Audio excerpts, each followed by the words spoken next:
too, if I was a barber, I would start charging people more. I'd be like, hey, I'm open now. I'm putting myself in danger. Exactly. Straight up.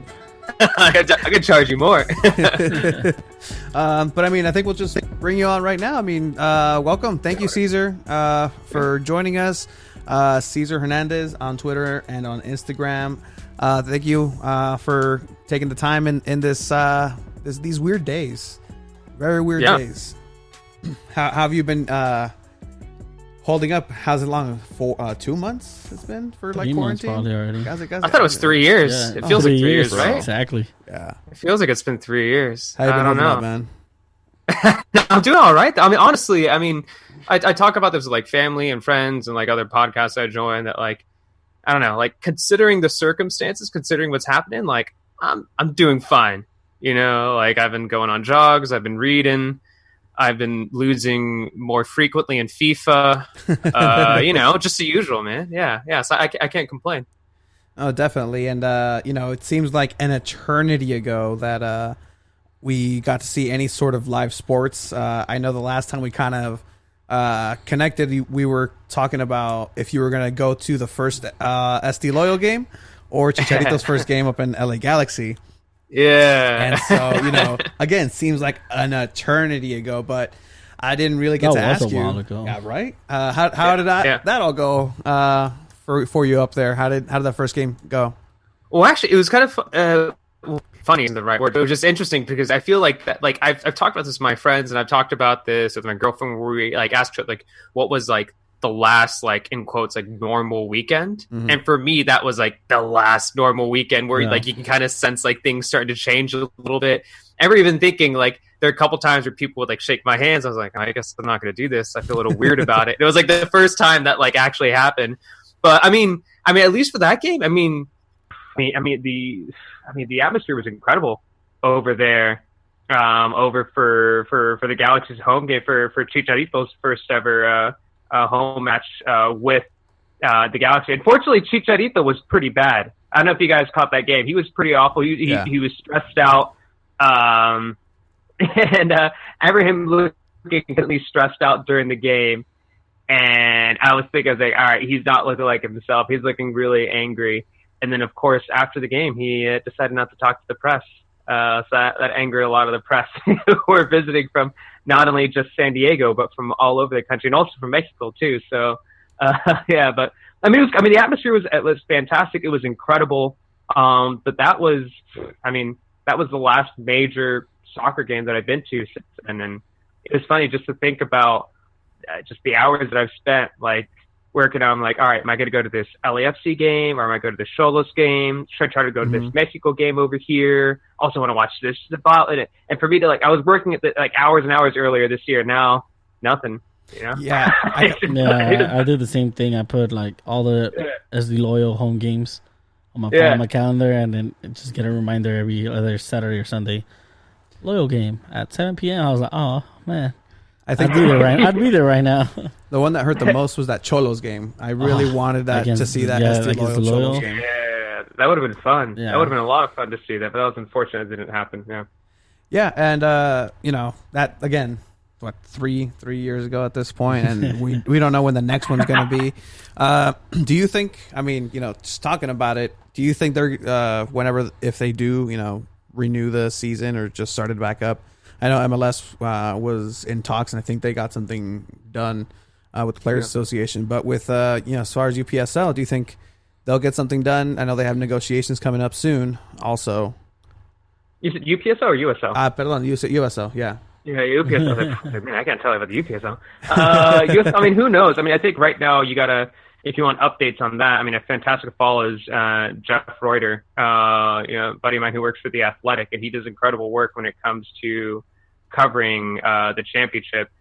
But honestly, who knows? I think what's been interesting, what he's mentioned before in the past, and I know he wrote about this. I want to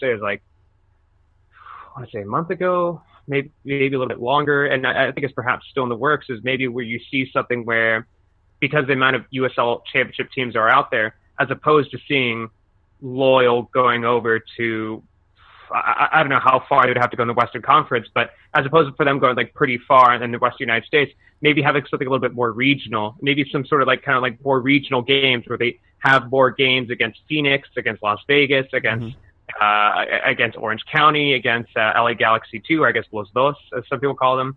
But maybe we'll see something like that where it's more so of a regional tournament to kind of close things out. Because, I mean, I'm sure you guys wrote down the schedule. There were a lot of games. Yeah, it's like a lot of games that they had to go through in the Western Conference. So to be able to, even to play every single Western Conference team once, like, that would be incredibly difficult. And you got to think about it the same way that other leagues are thinking about it. And you think, what's more important? Is it finishing the current season, or do you just cancel it, or just like shorten this season? That way you have enough time to prepare for the next season. And I think that's perhaps what USL is still trying to figure out. But it looks like right now, I mean, everything's up in the air, but maybe we will see something like that, what Jeff wrote, which is maybe more so of a regional kind of tournament where we see matches up against more matches against LA Galaxy 2, more matches against Las Vegas, more against Phoenix, and teams stay in the local region. But who knows? Who knows, man? Yeah, no, who knows? exactly. And it's one of those things because it's in a different part of and the timeline that they were, say, somebody in Europe and the Bundesliga where they restarted. They weren't in the beginning stages of their season where USL was literally the first, second. That was actually my last big thing I remember was being at that Tacoma, Washington versus Loyal game. I went to watch it at Stone Brewery. And so, they had a little watch party there. And even then, it just felt unsettling. I saw, spoke with Warren a little bit and, a couple of the guys up front with the front office. And even then, they were just like, we don't know what's going to happen. Like, this can be the last game. And, ended up being the last game. But it's just so interesting to see how they will go ahead and move on with it because they were just in the beginning stages. Oh, were you over there? I mean, you guys were there when we were watching that like last minute friendly before the season started, where Warren was there, and then the chairman. I can't believe I just forgot his name. Andrew Vasiliasis. Yeah. Where he was there. I don't know if you guys remember because you were right there with me, where he was talking about that. It's not like they had a pandemic, as part of their budget strategy for 2020. This is something they really anticipated, especially for a team in its debut season. So. I can't imagine the difficulties they're going through right now, just trying to figure this all out. Because like he mentioned, this isn't something they anticipated. I'm sure they expected a lot of setbacks. I'm sure they expected, some potential like obstacles, but who could predict something like this, it's tough times. Tough times, man. Really tough times.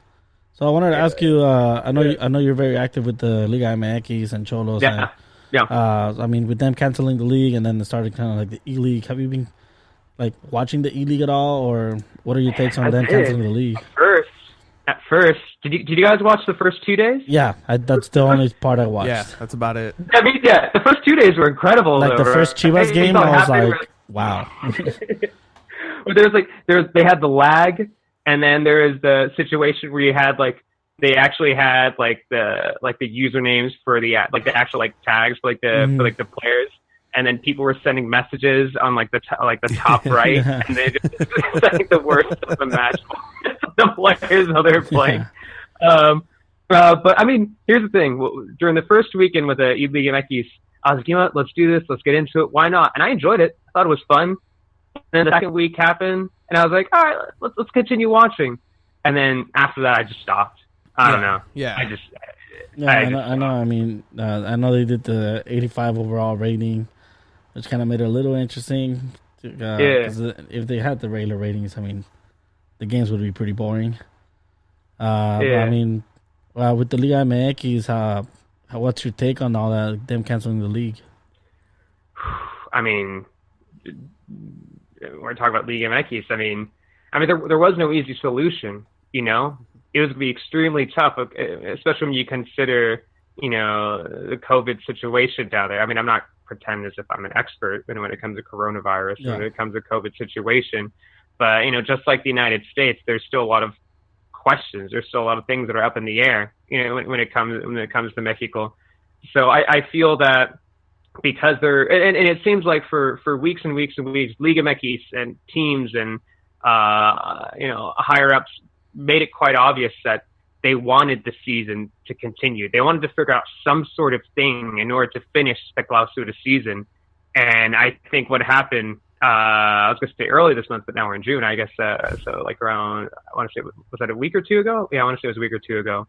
What happened is they realized that just there's no way of finishing the season. So I think it was a tough decision, but I think it was the right decision. And I feel bad for Cruz Azul fans because Cruz Azul, I mean, I know they're definitely kind of like the laughing stock of the league. They weren't going to win it. I mean, I'm not saying they're going to win it, but they're in first place. They're doing well. Cabecita was doing quite well up top for them. I mean, they have an incredible roster too. I saw a lot of.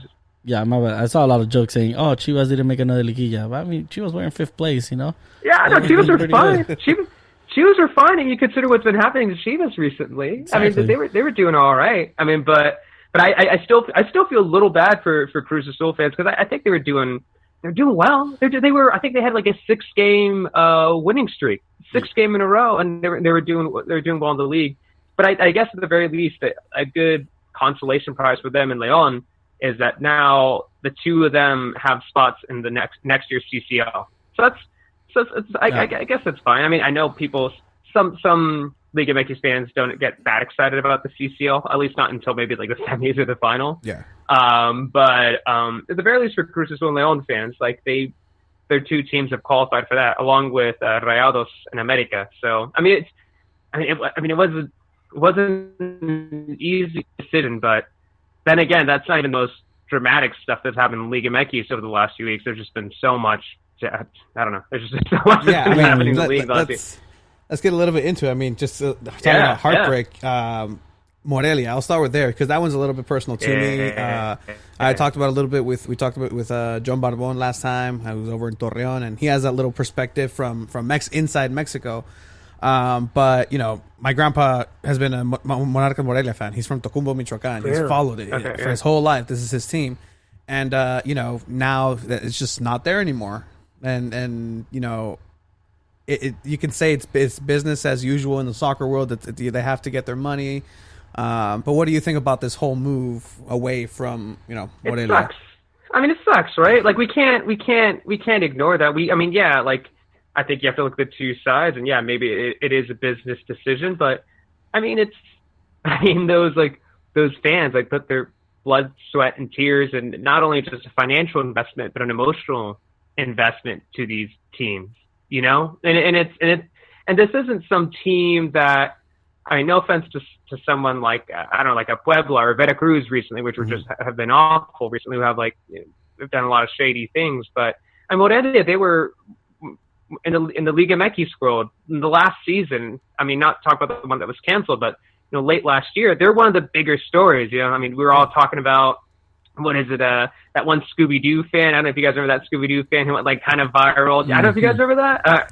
I mean, it was one of the bigger stories of the semifinal. It was just, it's just in a league where you see powerhouses like Monterrey and Tigres and America, take charge, fairly frequently. It was kind of cool to see someone like Morelia doing well in late 2019. So, you kind of feel, there you go. Yeah. You got Shaggy Martinez right there too. That's great. But the thing is it's unfortunate too because it all happened so fast. So for those who don't know, what happened was, out of nowhere, this new stadium popped up in Mazatlan. I honestly didn't know much about it up until about a month ago. I'm not gonna lie. I'm pretty in tune with Mexican soccer stuff, but I didn't really hear much about it until last month.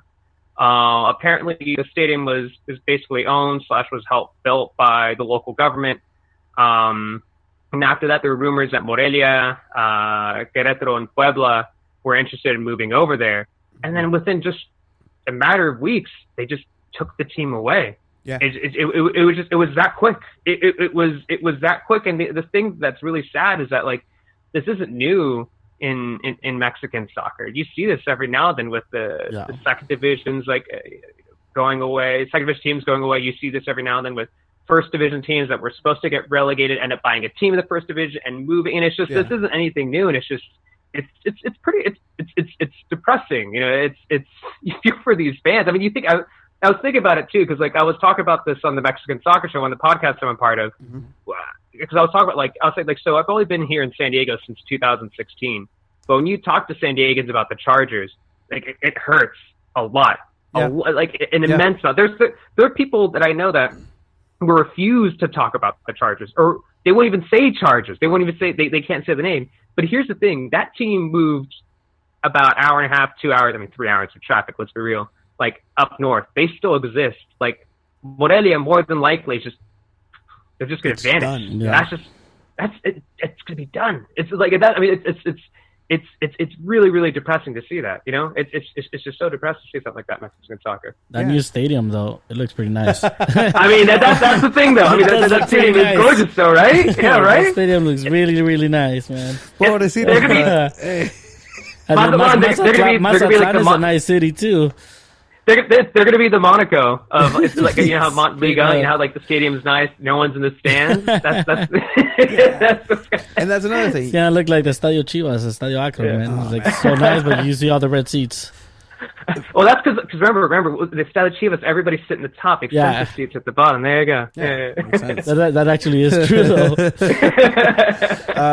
I know, like, you know, speaking about that, like Morelia and their fans are some of the most loyal fans, and it's a historic franchise. You think of you know Bofo, that legendary season where he won the championship there with Luis Gabriel Rey, and then you can think of Chamagol when he was there too, Dario Franco. I mean, just one of the most legendary teams and historic teams in La Liga. Just up and vanish that way, it's just insane. Yeah. And they always managed to stay competitive.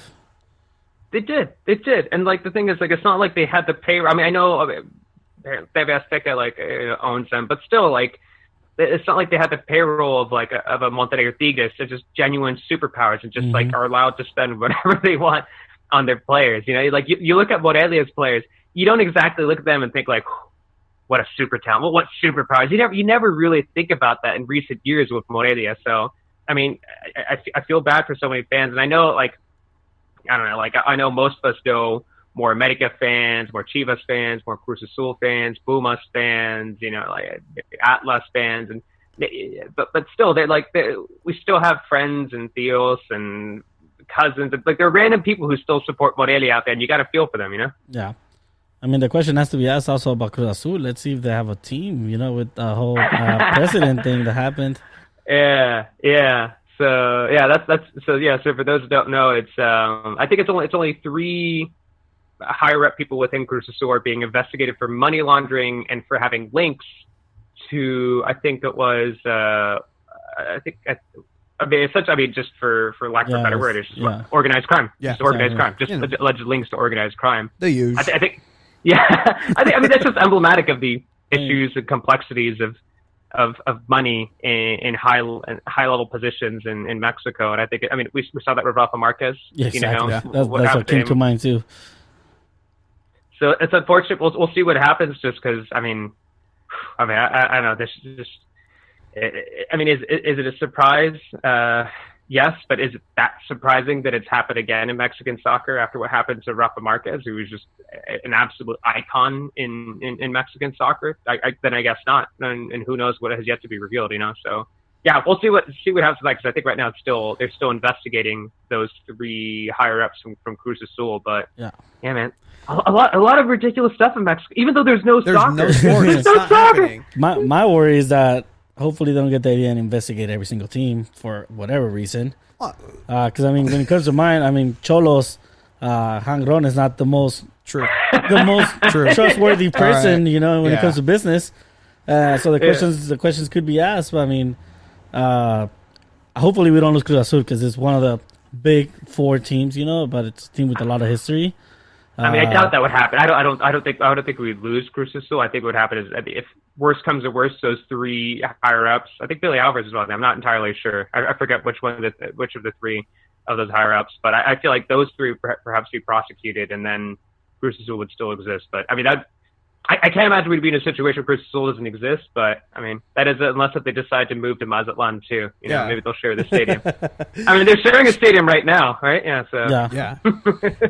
it's and stranger things have happened, I guess. I mean, Cruz Azul is not. They're used to being second, so. Oh, come on. I don't think we have Cruz Azul listeners, so it's fine. There's some out there. I'm sure there's some out there. But yeah, I mean that's La Liga, and another question is La Copa, just the one game. Do you think they should play that, or again with precautions and everything? Let's say they go and do the measures that Bundesliga is doing. They go through the testing. Do you think they should have the game? I mean, technically, it's supposed to be 2 games. It's supposed to be you're talking about the Copa MX. Yeah. I think, I guess that's a tough question because who knows where Mexico's going to be at in July, which is in theory when you could potentially start the Liga MX season again, and maybe you could do something like leading up into the Liga MX season. You can have something like, remember how usually you have like the Campeón de Campeones, the Super Copa MX, you have those games. Mm-hmm. Maybe as opposed to those happening in Los Angeles, what you then have is you start everything off in mid-July with the first leg in Tijuana and then the second leg in Monterrey for the Copa MX final. I think things change so quickly day to day, Things change very, very quickly day to day. And if the league finds itself in a position where they can host that final, then why not?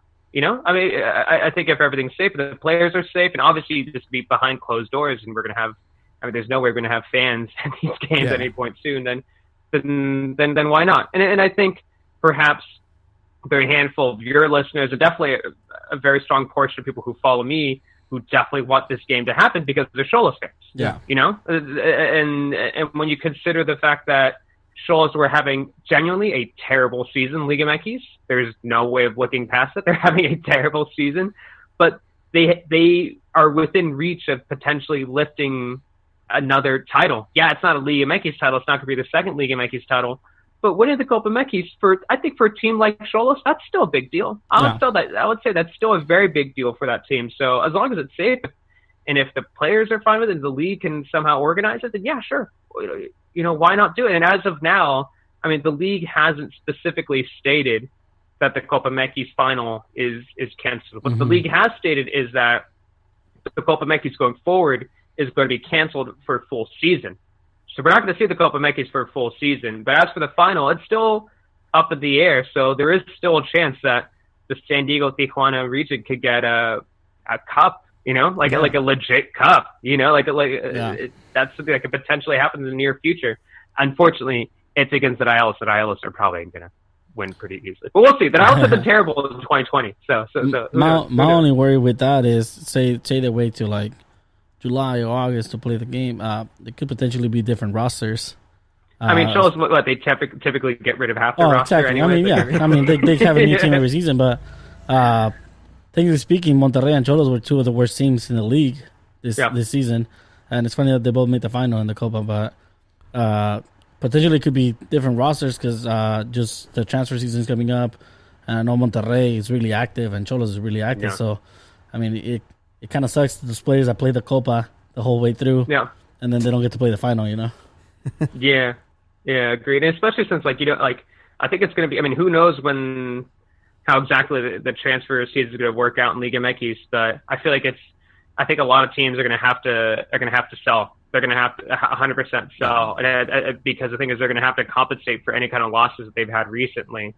So will Xolos lose a lot of players? Will Monterrey be finally be willing to give up players like Charlie Rodriguez? Will they finally be willing to give up players like Cesar Montes? Will they be willing? We also have Vangioni. He's out. Vangioni, I thought he was a fantastic left back. So this is great for Chivas. What was that? This is great for Chivas because they might get Mexican players at a reasonable price. That's true. Yeah, for the first time ever, right? Yeah.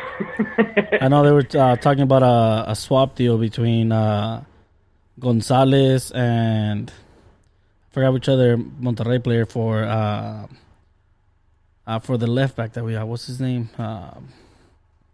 It's not Ponce, is it? No. The other one, the young guy that we got from Necaxa. Forgot his name. Blonde hair. He got in trouble for partying already. Is it Calderon? Yeah. Calderon? Yeah. Calderon? Yeah, Calderon. Yeah.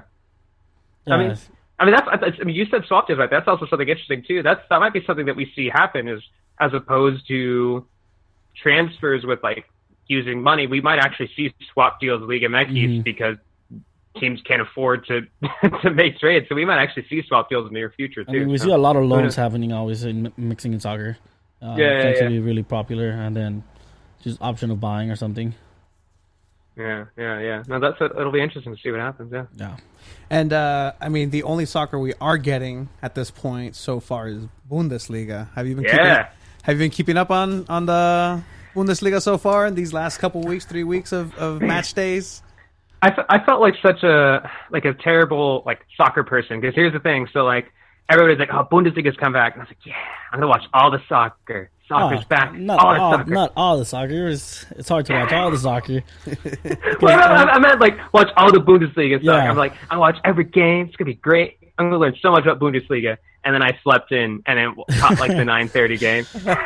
I mean, you didn't miss much, honestly. The skill level was horrible for the first week. I mean, what do you guys think? What do you guys? I mean, have you guys been watching some of the Bundesliga? Because I catch the late games. I've honestly been watching the Dortmund and Bayern games. And maybe Leipzig. I mean, I say I can't get myself around to watch a Köln versus Dusseldorf, like 7th versus 12th place. And, at 6 a.m, I'm not gonna wake up for that. And so I've been watching the Bayern too, and even then, it's already a 2-horse race. Bayern pretty much already won it, and they're the only team that looks like a professional soccer team out there. Maybe flashes of it with Borussia. So I mean, it's just a formality at this point, and it's different because we don't have. We were talking about this on the podcast the other day. We don't have a team in it, so when the Premier League comes back, it might be different. I can't wait. We have a horse in the race. We might not be going for first or second place, but in the Bundesliga, I guess go Bayern, or go anybody who goes against Bayern. But it's just it is interesting, just a look ahead of what soccer might look like in the future, just sports in general. The people were freaking out over here in the States. I don't know if you've been catching, like they're freaking out over like, what do you mean there's not going to be any fans? What's all of this? And over here watching Mexican Liga MX with Las Barras just beating the shit out of each other every other game and just getting banned. It's like, oh no, like that's normal. At least 3 games of the season. It ended up happening earlier this season too, where just like you had a few games behind closed doors because the goalkeeper chant. So like this. Yeah, so there. I want to say it was like 2 or 3 games that it was like that were played behind closed doors. Even the final Liga MX game before the break, it was a Chivas game actually. Was it Chivas Cruz Azul?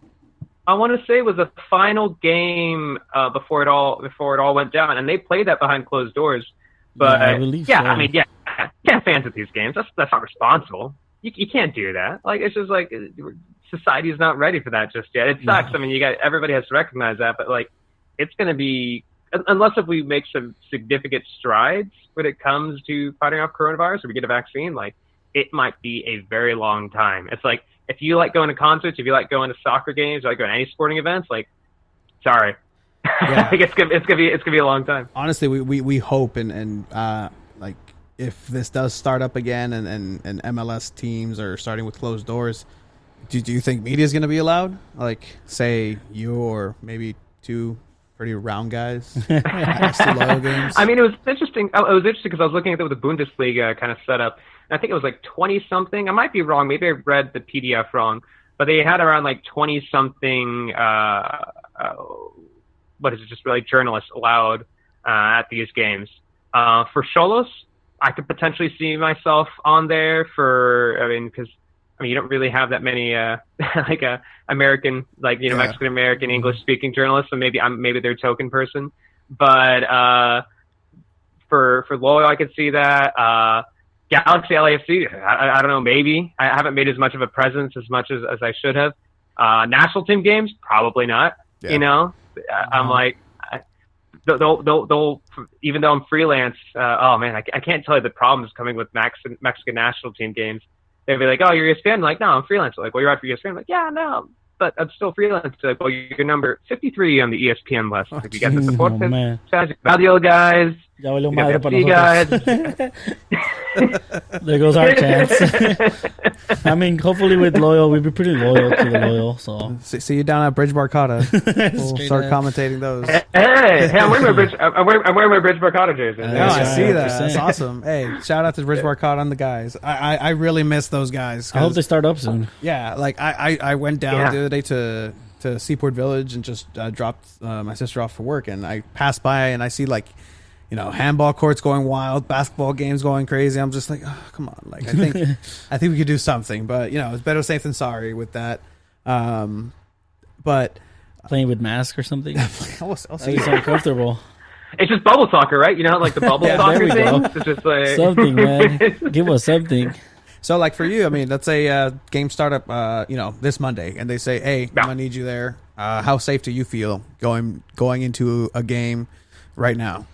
That's a question I get every now and then from my girlfriend. They know better, man. I don't know. I think it depends on the match. I think it depends on the work I'm going to do, because obviously there's a part of you that's worried, you know, for your own health, for your own safety. But then there's also a part of you. I mean, I think about my favorite moments of soccer coverage. It's just when you were there at a historic moment, and would I like to be there at the first Xolos game back, you know, after the coronavirus? There's a part of me that says yes. If that happens to be the first Liga MX game back, I think there's a part of me that feels like I should, you know, if I'm allowed to attend let's say El Tri decides to have a friendly, and it's going to be, I mean, who knows, because sometimes I go to games across the country, like if I'm allowed to cover that game, but I want to do it, and if I have to fly a plane, potentially, I think there are a lot of factors. There are a lot of factors here. And I think there's always a hesitation, even if for some odd reason right now we all got an email right now, say we just check our phones and it's from Loyal PR, and they're like, hey, USL says we're good to go, and we're having our first game back on Monday. Mm-hmm. Even and like we're gonna have only like 20 press people will be allowed, only like everybody's be 6 feet apart. You know, we're all, no fans will be there. There's still gonna be a part of me, even in that situation, driving like 3 miles that way. You know, I'd feel hesitant. You know, I know, how would you guys feel? Like, let's imagine that scenario that like Loyal were to send out that PR, and they're like, we're having a game Monday, boom. Like, in theory, it should be fine. It'll be behind closed doors. Like, would you guys still go? How do you guys feel? That'd be great content. For our YouTube channel. Great content. I mean, we've hashtag content. Yeah, we've talked about that. You know, just, you know, we would want to take that fan experience in there, because, you know, there's a part of us that, you know, we're media. We want to cover. We want to talk about it as professionally as we can, and non-biased. And I'm sure non-biased, but there's a part of us where it's like, well, I kind of wish all my friends were here, like all the friends that were in that at the from the locals that, you know, were cheering on. Like, I wish they were all here with us, and so they might be watching from home and TV, but you know, just like do little reactions and have a GoPro. But to answer your question, as far as like, do I feel comfortable? Look, when is it? June 22nd. Chiva and I become essential workers, and we work with the youth, and the youth carries a lot of bacteria. And so if I'm going to be exposing myself to that, I mean, you know what? I think I'll go ahead and be safe 6 feet apart. I can see it right now, man. The content. Tony going where the locals go, just himself, clapping at the team's playing, trying to do the Viking clap by himself. And then you on the other side, like, repeating it. Oh, man. I'll be there in the press box just recording you guys doing that. I'll be sure to be doing that. There we go. But yeah, I mean, like you said, it's just like it's a per situation thing where, you know, if they say like, okay, yeah, we're gonna have a game, and you know what, 100 of people are gonna be there, say media and just whatnot. You know, just the number of people that might influence it, but you know, as long as we take the necessary precautions where everybody in there feels 100% safe, and there's little to no risk of actual infection. And you know what? I'll get a Q-tip up my nose just to get a chance to be there, because we'd be very lucky to be able to be invited to that. So we'd want to take that invitation, especially starting off as we are.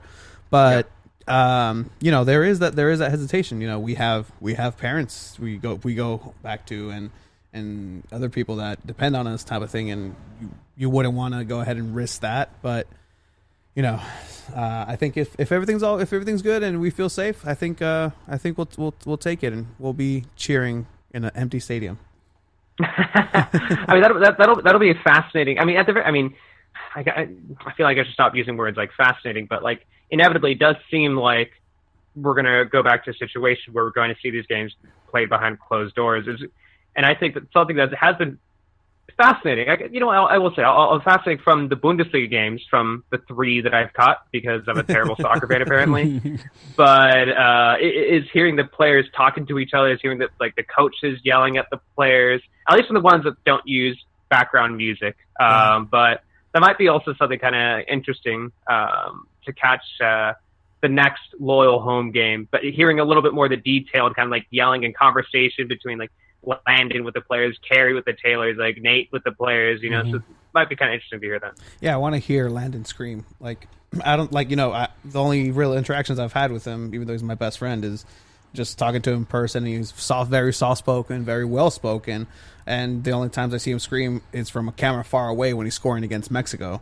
So, like, I want to see what, his coaching style is and how he gets, the guys riled up. And, it's one of those things where I was just caught up in the moment in that first game where you just look at the stands and they're filled and there's just so much noise and chaos everywhere that you don't really look at those little nuances that, and I think you're right. It would be fascinating just because it's a part of the sport and the game, professional game, that you don't really get. Yeah, you get it at, at high school games and whatnot, but on a professional level, it'd be interesting to see the, adjustments halfway through a game and how all that plays out. But yeah, I mean, hopefully, it'll be sooner rather than later. And if it is, then, hopefully it's safe and, we can all get a little bit of normalcy back with that, as weird as it might be in the beginning. But, I think that'll be our job when that day comes, is, trying to get that content to make it as normal and enjoyable as people, because man, people are hurting right now, man. Everywhere. Yeah. Everywhere. Yeah. And speaking, well, you got to feel for the locals too. I mean, you guys have been well aware of it, but just like the amount of effort. I mean, I've been trying to like go to as many of their meetings as they would allow me to. Like they've been super nice. Like I always told them, like, I mean, I'm not a member. I just consider myself a media person, but I just kind of want to like document things. I want to take pictures. I want to take videos. And like I was there in a lot of their early meetings. I was there in a lot of their hangouts. It put so much effort into it. There's so much that I don't know because I wasn't able to attend everything they've done, and they've done a lot of work. Yeah. And it's just I feel so bad for them because like a lot of these people have been waiting since. I mean, I know some people who've been waiting for this since Soccer City was announced. And like the plan for like when Landon was on top of that ship with like Don Garver. Yeah. Actually, maybe Landon wasn't even there, but it was just like Don Garver and the mayor. It was like, this is like back in 2017. People were just like, let's go. We're getting professional soccer in San Diego. Let's do this. I remember. And they also put their heart and souls also like the early foundations of 1904 and its first iteration before it went through a second iteration. It's just like there are a lot of people in the San Diego area who've been waiting for something like this, and like they clearly put their heart out. I mean, I unfortunately wasn't there because went to see Chicharito ditch a press conference at home opener. It was clearly people put their heart and soul into this for months and months and months and months, just building up to this first home game, and then there's just a pause. I mean, unfortunately, it makes sense why there is this pause, but you do feel bad for all these members of the locals who just, like I said, just put their just an immense amount of effort. And I feel like you guys know that. I feel like I know that. It's just like it's definitely a passion for all of them, and it's just like at the very least I do know that they'll definitely bounce back, just because the people that are involved with that group who are very intelligent, very organized. So it'll be interesting to see once the season restarts and once fans are let back into the stadium. But you got to feel for them too. They've been waiting for this for quite some time, and then there was a break. Yeah, you might even say the fact that there even is a team here is because of them, and 100%, yeah. And to have this hard work just kind of put on pause by something that you're not in control of even, and it has to be hard. And again, shout out to all those guys that have been putting that effort in, who put up the pictures from that one home game that we had just to remind us of what we had for that one day, and just kind of fanning that flame to keep it alive. So shout out to everybody, and even they're still active. I know I've seen on Twitter, what's his name, Travis Punk Rock Paint. Oh man, he's doing incredible work. Oh my goodness, logos, man, like this is incredible work. I feel like I can't retweet all these, right? Like I feel like I can't. Like then I just look like I'm just his account. But oh my god, the work he's done. I was like, at first I was like, with the Chivas one, I was like, man, that's impressive. I was like, and the Shoals one, I was like, oh my god, that's even better. But it's like gotten better and better and better and better. Travis has done some incredible work, and he does some great stuff he's done some stuff for the Soccers too, and just like with the posters and cards, and he's a very, very talented guy. Yeah, no, super talented, and it's that.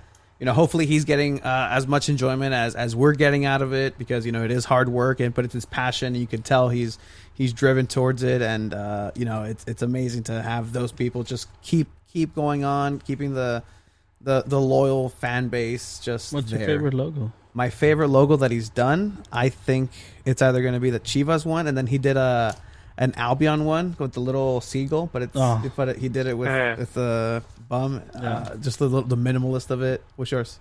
Mine. I mean, I hate Liverpool, but the fact he put "You'll never bark alone," that killed me. That killed me, man. What about you, Cesar? Do you have a favorite one that he made? The Chivas one was incredible. Yeah, it was. Dude, just get the details. Even there's a little Tory pine in there that bomb. I was like, what? How'd you even do that?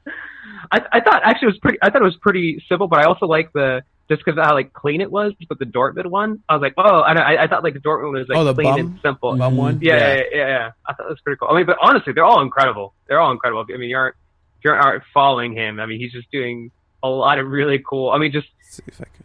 Basically just taking your favorite soccer team logo and just doing a San Diego inspired version of it, and it's a home run. Every single one of them, they're a home run. There isn't a single one where I'm like, he could have done a better job. I don't feel about that for any of his. They're just they're all incredible. Yeah, no, definitely. See if I can get a couple of these in. There you go.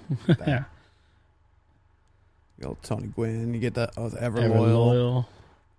Yeah, cool. You'll never bark alone. Look man. At that.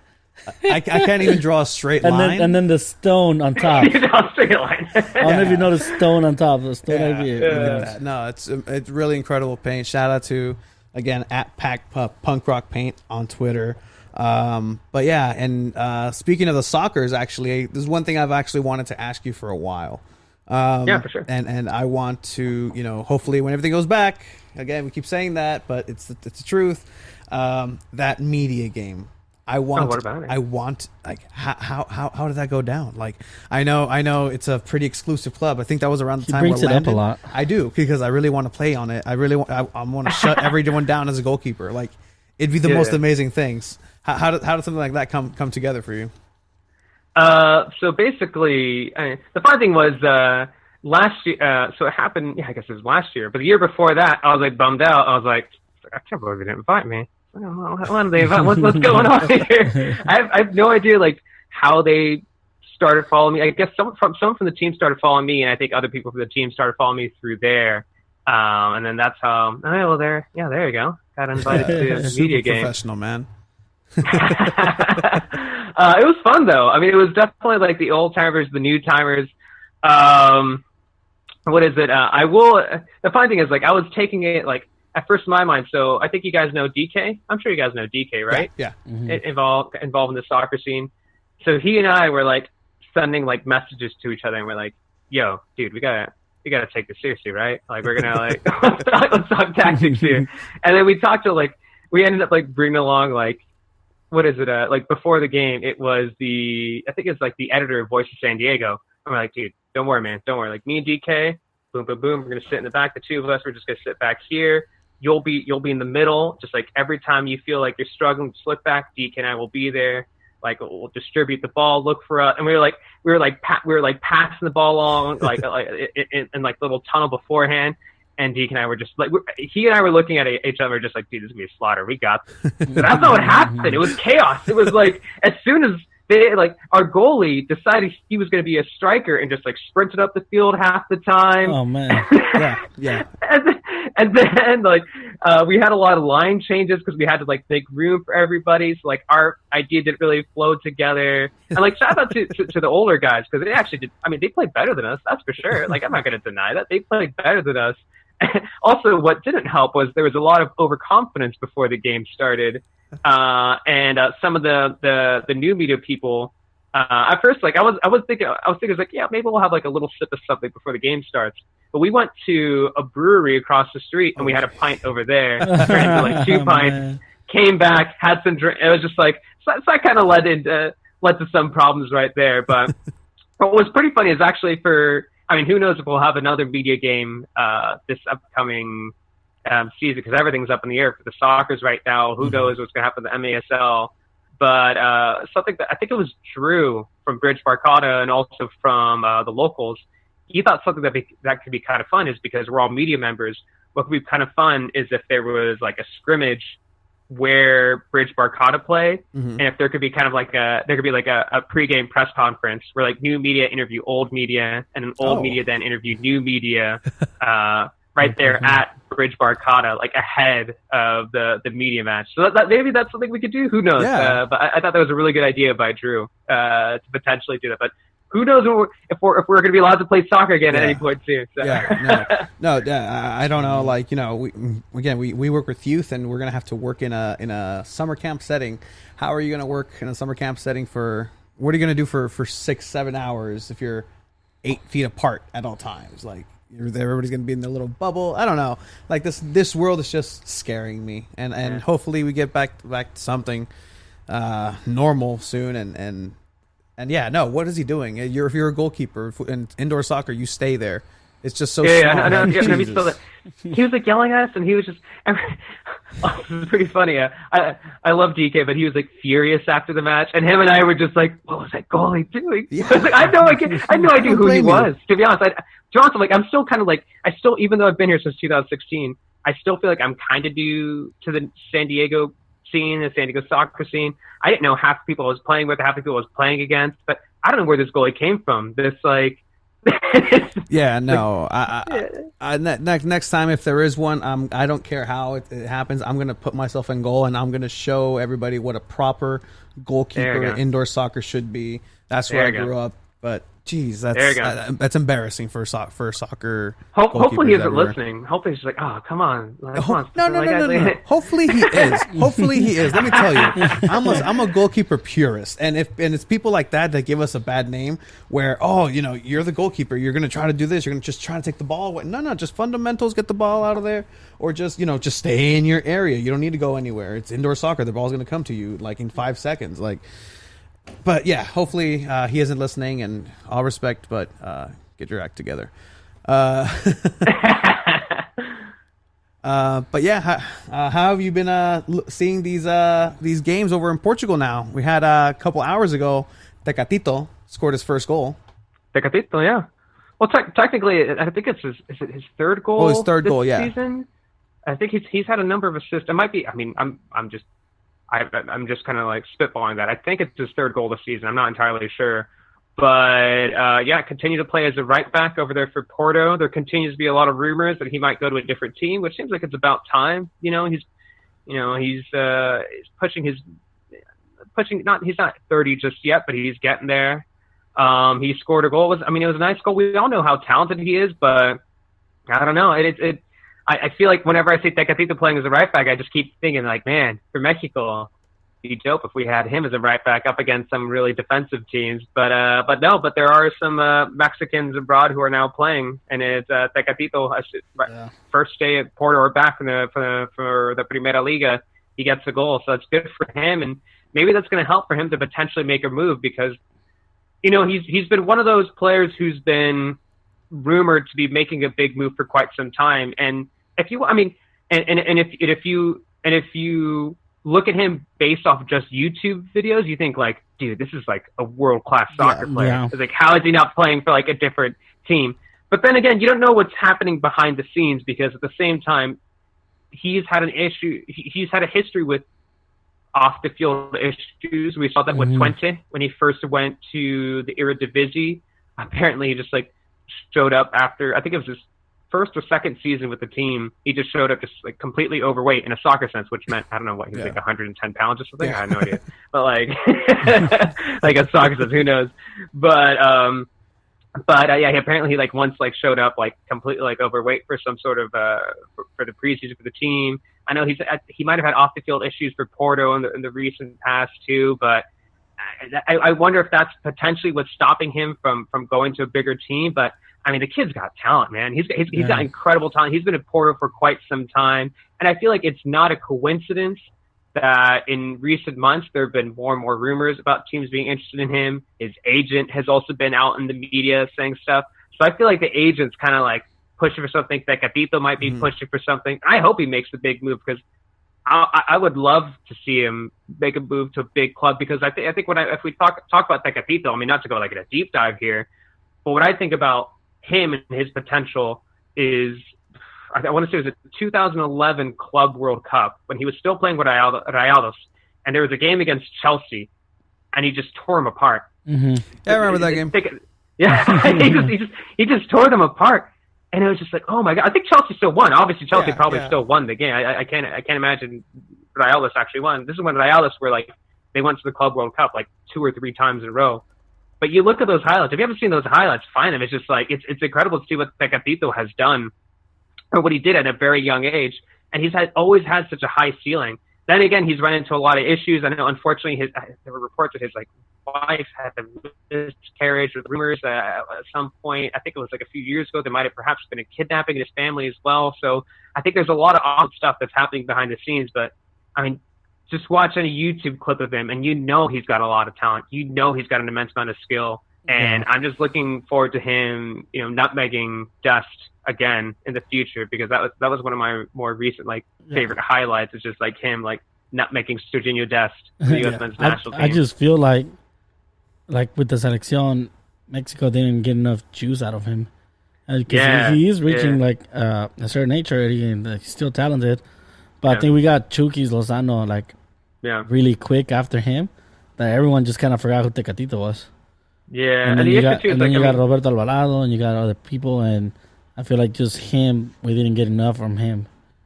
Yeah, and not to dive into tactics too much, because I don't know if you guys want to dive into that. Go for I it, love man. talking tactics. Yeah, definitely. But I was thinking too, it's just like, if Mexico's going to be going up against highly defensive CONCACAF opposition, that's a guarantee. If we're looking forward, it doesn't even matter. I know soccer is probably not coming back. National team soccer is probably not going to come back any point in the near future. Let's say 2021. Let's say it's World Cup qualifying. Let's say later on in the year. Like, here's the thing: there's going to be no Confederations Cup. There's going to be no Copa America. What's going to happen in the near future, up until the World Cup, is World Cup qualifying, friendlies, and then the Gold Cup. This makes me sad. And in most of those games, Mexico's going to be going up against very, very, very defensive opposition. And you think, how do you make room for Chucky? How do you make room for Vela, if he's still in the picture? How do you make room for Tecatito? And what you do is, you look at some of the modern powerhouses in club soccer, and you put one of those attack-minded fullbacks and just overwhelm the opposition with attacking numbers. You have Gallardo at left back. You have Tecatito as a right back. He's playing as a right back right now for Porto. Yeah, I know it's a Portuguese league. It's not the best league in the world. But up against half the opposition in CONCACAF, are they better than a Portuguese league club? Maybe. I don't know. Maybe on the same level. So why not put Tecatito back there? Overlapping runs, boom, boom, boom. Mexico wins 11 World Cups in a row. If we go based off of those YouTube videos, I think Mexico's won the World Cup 11 times with the amount of great YouTube Mexican highlights that we have put together. But what was going to say? Is this one of your? And I saw on Twitter earlier that you miss even arguing with everybody about your La Liga and just Mexico player traits.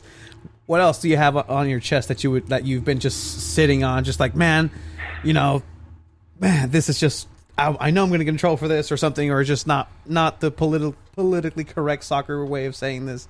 Is there anything just you've been sitting on for right now? Oh, I've been saying this for years. I've been saying this for years.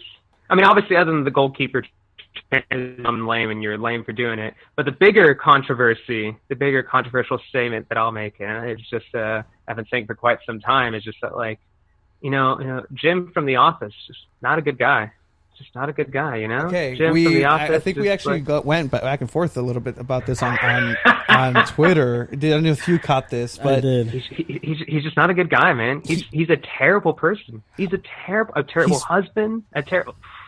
Get him out of here, man. Terrible husband with a hussy of a wife that's like having different feelings with a mic guy, with a boom mic guy. I mean, Jim was a saint. Pam's fine. Honestly, I think Pam's fine. Pam's okay. I like Pam. I think Jim's the one. Jim's the one who bothers me. Buys a house without actually like telling Pam about it, and like everything has to be about his career. And he's actually a bully. If you really watch The Office, he's a bully. So that's my hot take. Last few years. If you give me like a few beers, that's inevitably what's going to happen. We talk soccer, and then like it'll be like 11 o'clock, and I'll be like, Jim's a bad guy. Jim's just a bad guy. I mean, to be fair, I'd be in a bad mood if I said no to Rashida Jones. So I mean, if I was just saying. Rashida Jones is also the only, like, one of the few good people on that show. I feel like everybody in that show at some points hits like a crazy point. Rashida Jones is only one of the few normal people on the show. She never gets crazy. Everybody gets crazy on that show except Rashida Jones. Shout out to Rashida. So who is the anti-Jim, I guess, for you in all of this? Oh, because Dwight is obviously Dwight is predictable. He's loyal. He's loyal. Like he's a great worker. While Jim is a terrible worker. Let's not kid ourselves. Jim is he never does any work. Like Dwight would cut off his left leg if it meant that Dunder Mifflin will get some higher stock price. I mean, did Jim start a pretty successful business called Athlete? Yeah, he did one. It grew into Athlete. I've never. Here we are talking soccer, and now again, I like this a lot actually. But I don't think Jim ever took a loaded gun into the office. So, I mean, that's true. That's a good rebuttal. That's a rebuttal that everybody gives me, and I can't argue. There's nothing against that. I can't argue against that. You talk about bullies, but who kind of scarred Jim to life with the snowball fight? Yeah, that was an attack. I'm pretty sure some of us had blocks in it. I think that was pent up anger from Dwight, though. I think that was a lot of pent up anger. Think about if we're thinking about the amount of pranks. Like Jim definitely does more. Like a lot. Well, actually, yeah, it's not even a competition. Yeah, Jim completely outpranks Dwight. I think that's pent up anger right there. I think you have a good point with Jim being a bully, but at the end of the day, his heart is in the right place, and we saw that at the end of the last episode. I guess so. Just him throwing Dwight the best bachelor day. I think he feels a little guilty. I think he feels guilty for what he's done to Dwight, though. I think that's out of guilt. I could see that. I could definitely see that. It's what? I think it's like the thing you said on the podcast that we were in. It's kind of like a brother thing. Yeah, like carrilla, I guess. Yeah, that's true. I guess maybe it's It's like a big brother little brother competition. Pranking each other. And I mean, it is a paper company. You gotta have fun. That job sounds pretty boring. Yeah, you gotta have fun somehow. Yeah, I mean, I don't know. In 2020, I think for a lot of people, it was just like, whoa, like full-time work, benefits. Yeah, like it's like decent apartment. Like, oh man, not bad. Occasional warehouse basketball games. They're not bad. I mean, you have to live in Pennsylvania, so that kind of sucks. But yeah. Exactly. Well, I did not expect a U-turn into The Office, but it is always welcome. I think I'm gonna have to watch it for the 200th time just watching Jim. Like just 200? Oh, I gotta pick up that slack. I have to. I'm gonna watch it in 2 times speed in 2 different ones. So that's 4 right there. One with commentary, one like regular version. Yeah. But yeah, man, I think it's It's great to see people that are involved in the sport and in it still. being active out there and trying to find content. You know, we talk about is we've been a podcast and we've been a thing in our lifetime that we've been a thing. There's been no sports most of it. So what a great time to have started a sports podcast when sports literally died. But no, I really appreciate you coming in. I mean, this is one of the funnest interviews we've had so far, man. And, honestly, yeah. And I Great really time. enjoyed cool. it. Thanks, guys. Thanks, guys. And I hope to catch you back here again and just talk sports, maybe The Office, soccer, all over it again, and hopefully get closer to it. You mind telling everybody where they can find you? Yeah, sure. So it's at Cesar H Football. So CESARH Football. That's on Twitter and Instagram. Although on Instagram, as I've mentioned many times, most of the time it's just stories of my cat sleeping. DJ Cuddles just taking naps. That's about it. One of the greatest names, DJ Cuddles. Yeah, DJ Cuddles. Yeah. Like if I'm not a cat person, but I think cat people have some of the best names for their cats. Yeah. But it looks like soccer's picking up a little bit, so I'll be posting more, a little more soccer stuff. I feel like I've been a little quiet on Twitter in recent weeks for obvious reasons, but I feel like once things start picking up, you can hear my questionable opinions right there. But yeah, you can follow me at Cesar H Football. Definitely, man. Really appreciate it, and hope to catch you soon in person. And for sure. And for those who don't know, man, Cesar was the first person who really we talked to in the media, and you know we thought, oh, everybody's gonna be uptight, like who are these people, just jerks about it. But no, you've been a great person to us, and you've treated us well, and really appreciate that, man. Yeah, of course, guys. Of course. We're all the same, man. We're all the same. Let's not we all have the same equipment. We all have the same phones. It's just we're all the same. We shouldn't feel like one person is above the other. I love it, man. Love it. Love each other. And really appreciate it. Have yourself a great day. And say hi to DJ Cuddles for me. Oh, I will. Appreciate it, man. That's us. Thank you. All right. Later, man. Bye.